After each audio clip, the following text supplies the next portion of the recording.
say in 2 years, in 2025, we still have the LIV and we still have PGA Tour.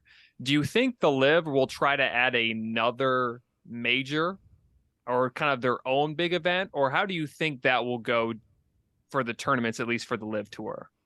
Man, that's a good question. I mean, I'm sure that Live Golf is going to try to create something, right? They've got their team championship at the end of the year that goes on right now. But as far as a major championship, I don't see that happening. I mean, they're going to have their end of the year and everything, but majors are sacred. And that's why live golfers were allowed, if they qualified, to come back in and play in some of the majors this past year. And there's only 4 of them. So keep that in mind. There's 4 major golf tournaments that have been around for such a long stretch of time and have this history behind them. Some would love to say, like a Brandel Chambly, who's on the Golf Channel and does a lot of analysis, love him or hate him, but he actually said that, the Players' Championship should be a major championship and be the 5th major for the guys. Now, there's a lot of backlash around that, right? Because it doesn't have the history. It's not a major championship. So while it is this massive tournament with a ton of money behind it, and we're dealing with one right now this week, which is the Tour Championship that's going on for the FedEx Cup, to where the winner gets $18 million. I mean, the winner, that's not even the purse for everybody in the golf tournament. Most purses are a lot less than this just for the winner alone. So you look at this, and this isn't even in that major championship type of category. It's starting to get that feel to it, though. This was the first year that I'm like, it's starting to feel like a major championship. So while there can be other big tournaments, yeah, Live Golf is never going to have a major championship, in my opinion. Yeah, that's interesting because I know there's so much money, and I know the LIV Tour and the PGA Tour, or the LIV Series and the PGA Tour, are completely different. But I just thought it was intriguing to see if the PGA or the LIV Tour would actually want to go with a major or try to make one.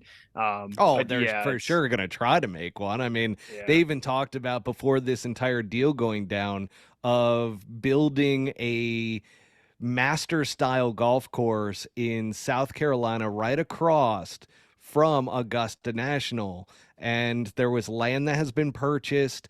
I believe the designer on it was Tom Watson, which Tom Watson said, no, it's not related to Live Golf, but Live Golf was literally looking, or I should say PIF, with the Public Investment Fund from Saudi Arabia, was looking to purchase that golf course or a golf course in that area to basically create their own Masters golf tournament. So, yes, of course there's those, but that was before the PGA Tour kind of conceded and reached out and said, all right, let's have these conversations now, which was a complete 180 from where they were last year, which is the hardest pill to swallow as a golf fan, as a somebody who does research and analysis around golf.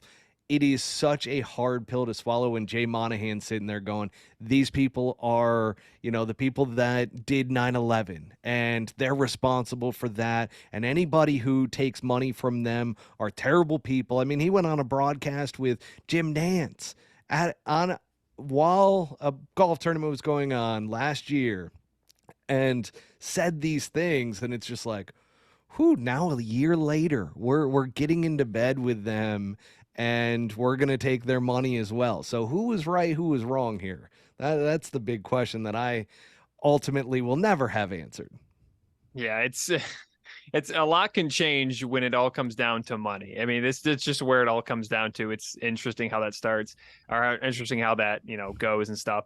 Now, I kind of thought this, and if you're familiar, the NFL has the NFC and the AFC. The MLB Sure. has the American League and the National League. The NBA has the Eastern and Western Conference.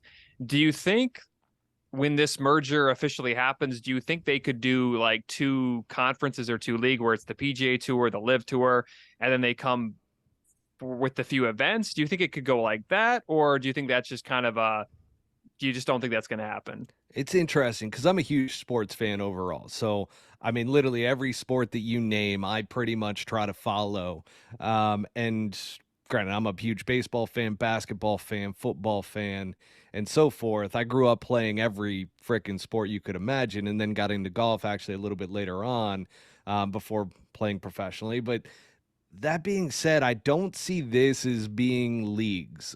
So while Live Golf has that team aspect to it, the PGA Tour doesn't. And the PGA Tour, I don't believe, is going to add anything like that into their season. Now, there is the Tomorrow Golf League, which, granted, a lot of people don't know about as of yet. That's why I had Neil Hubman on the Pole Hook Golf podcast to talk about this new league that's being created by Tiger and Rory. Now, the PGA Tour is on board with it, but it's an indoor golf league. So you have this massive simulator screen in front of you. And when I say massive, I just saw the specs for this thing.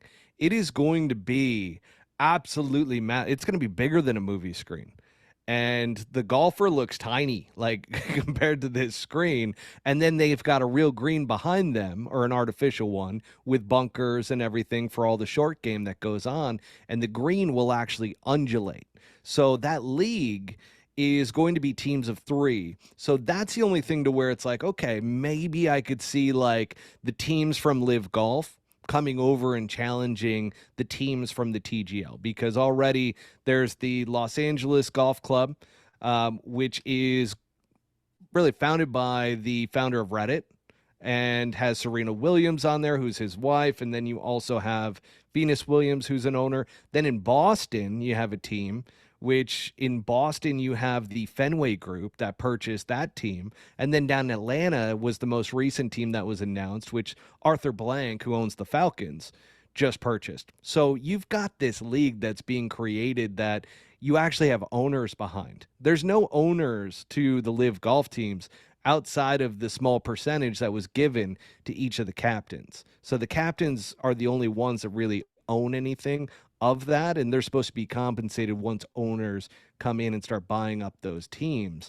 But that's what's interesting. I don't know. I think because the way that it has been stated is that Jay Monahan, who's going to be the chairman of the board of this new entity that's being created by the PGA Tour and Live Golf, is going to have the ultimate say as to whether or not Live Golf survives. And that's why there's no way Yasir is going to allow him to do that in the first year. I don't see Live Golf going away by any means whatsoever.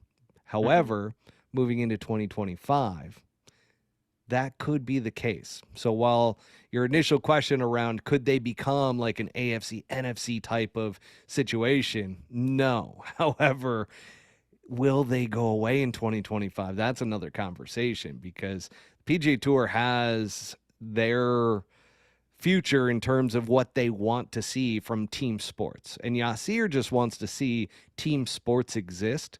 That's been part of the framework agreement so far. That's interesting. And I think I did see something with the TGL, the Tomorrow Golf League, but that's very interesting that you mentioned that there's owners behind that.